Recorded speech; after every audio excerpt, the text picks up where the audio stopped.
அது மாதிரி இப்ப கவர்ச்சி மாயஜாலத்தை காட்டி மக்களை சிலர் ஈர்த்திருக்கிறாங்க.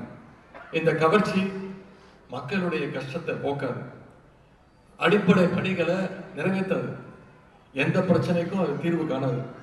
எனவே தாயோடைய அன்புக்கு ஈடாக எதுவும் இல்லை அப்படிங்கிறத அந்த குழந்தை மீண்டும் உணர்ந்து தமிழ்நாட்டுக்கு தாயாக இருக்கக்கூடிய நம்முடைய கழகத்தை, நம்முடைய தலைவரை நோக்கி நிச்சயம் அந்த குழந்தை விரைவில் வரும். அரசியல் புரிதல் இல்லாம மக்கள் நமக்கு ஓட்டு போட்டுட்டாங்களா?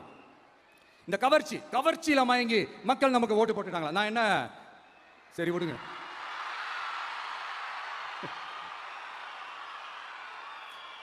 மக்கள் அவங்களுக்கு ஓட்டு போட்டா அந்த மக்கள் நல்லவங்களா? அதே மக்கள் நமக்கு ஓட்டு போட்டா அந்த மக்கள் கெட்டவங்களா? தற்குறியா?